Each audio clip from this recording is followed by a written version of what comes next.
gini, jangan mengeklaim kebaikan dari Tuhanmu sebagai kebaikanmu. Nah, di situ saya terngiang-ngiang. Jadi sampai saya itu bikin kaos untuk komunitas saya sendiri. Komunitas saya namanya Ngendong Syafaat. Ngendong Mbah Yai. Jadi ngendong itu kalau di sini itu main, ngendong. Jadi ngendong, saya berpikirnya ngendong yang bermanfaat gitu, bermanfaat dan memberi manfaat. Jadi saya pakai istilah ngendong syafaat. Pertanyaan saya itu tadi, untuk saya itu muter terus memikirkan itu. Jadi jangan pernah mengeklaim kebaikan kita padahal itu kebaikan dari Tuhanmu gitu. Atas niku Mbah Yai, mohon penjelasannya. Ini mungkin keluar dari tema nggih, mboten napa-napa nggih. Tapi saya itu masih terngiang-ngiang itu. Nggih, ngoten, mohon jawabannya biar bisa diperjelas. Matur nuwun. Wassalamualaikum warahmatullahi wabarakatuh. Saya menjamin ketika suami ngasih uang sama istri, Neng, ini titipan dari Allah. Lalu istri bilang terima kasih berterima kasihlah kepada Allah.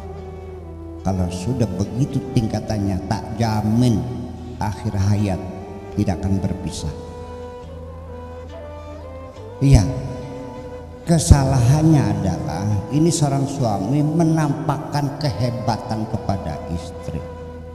Hanya karena masaknya agak asin saja dia marah-marah. Saya yang capek, saya yang bekerja, saya yang cari uang, kamu tinggal di rumah bikin sayur aja asin kayak ujaran.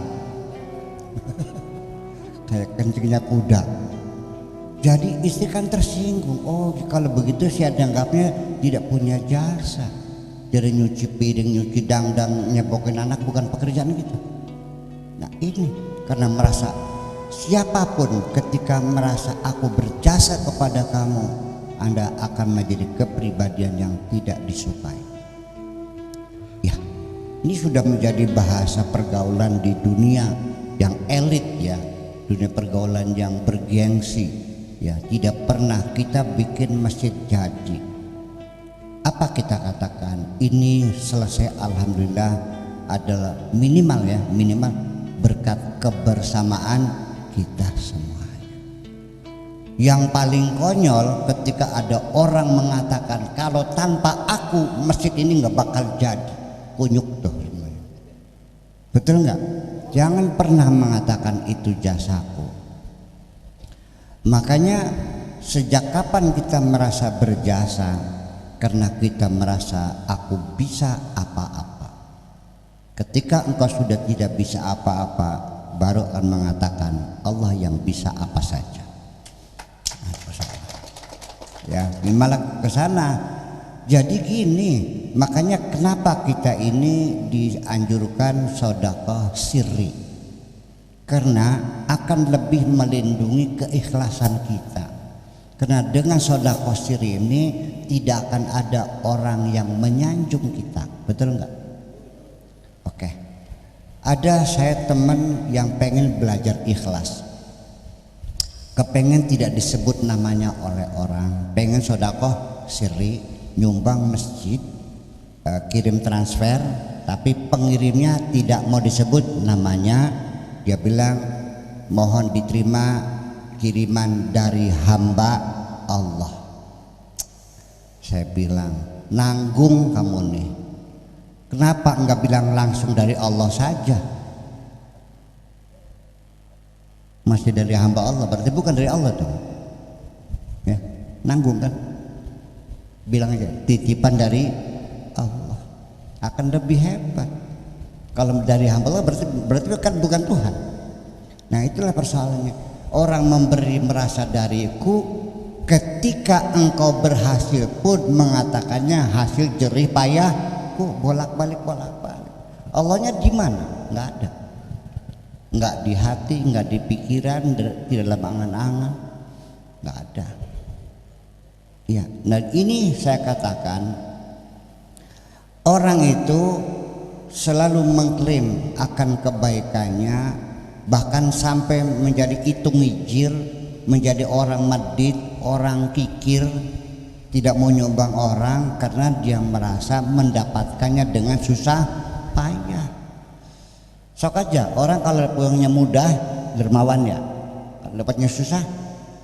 Karena kita dapat susah. Oke, saya cerita sedikit lagi. Dulunya itu penggembala kambingnya kakek saya. Dulunya itu kecil. Nah setelah saya sudah tua ketemu dia sudah jadi orang kaya. Kayak waktu di Salmon 80 hektar sawahnya. Saya bilang hebat. Kamu sawahnya 80 hektar? Iya. Dulu kamu kan menggembala kambingnya kakek saya. Iya. Nah bagaimana ceritanya? Dia cerita 20 tahun saya makan ikan asin aja. Dan makannya nggak uruk lagi. Ya. Puasa Senin Kemis. Ya. Jam 3 malam sudah di sawah. Banting tulang beres. Cara bahasa sananya endas dadi sikil dadi endas, awan dadi bengi dadi awan, banting tulang beres keringat. Dikiranya dia dapat uang itu dengan jerih payahnya karena dia berkeringat. Apakah ada hubungan kausalita antara keringat dan harta? Nggak ada. Ada nggak orang yang tiap hari berkeringat tukang nyekop pasir di kertas maya tapi nggak kaya kok? Ada nggak orang yang ngawur aja tapi kaya, ada nggak? Jadi ada hubungannya nggak? Itu bahasa pengingkaran terhadap pemberian Allah.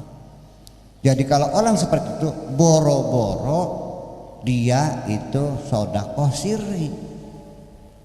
Begini, saya juga belum berhasil mengajak orang. Setiap saya memberi bantu apa saja, lalu orang itu merasa berhutang budi, saya katakan tidak ada hutang budi. Ini sudah bukan utang, bukan apa. Dan kamu jangan berpikir untuk mengembalikan kebaikanku. Ini adalah kebaikan Allah. Tapi kan sebabnya dari Pak Kiai itu. Allah tidak memerlukan sebab. Allah musabbibul asbab. Allah adalah prima causa, tidak perlu sebab. Tanpa engkau pun Allah bisa innama amruhu idza arada syai'an ay yaqula lahu kun fayakun. Saya mengajak orang, makanya penting sekali sedekah sir itu. Kenapa punya nilai besar? Kalau kita ngitung pahala ya, punten sekalipun saya nggak pernah cerita pahala, tapi di sini perlu saya baikkan. Sedekah sir itu ibaratnya sab'at sanabil fi kulli sumbulatin mi'atu habbah. Satu biji padi ditanam jadi benih, keluar anaknya 6 jadi 7. Satu rungge 100 biji. Jadi dilipat gandakannya 700 kali. Itu gambaran saja sungguhnya, tidak persis seperti itu. Artinya nilainya sangat besar sekali. Di mana letak nilainya ikhlas itu? Di mana letak nilainya sedekah sirri berlipat ganda? Tahu nggak sebabnya apa? Sebab di balik sedekah sirri ini sama dengan mendorong orang berterima kasih kepada Allah. Karena manusia yang punya dia tidak tahu, maka dia akan langsung alhamdulillah pada Allah. Itu hebat. Oke. Ya Rasulullah, ya Nabi, laka syafa'ah wa hadha matlabi ya Nabi, ya Rasulullah, ya Nabi, laka syafa'ah wa hadha matlabi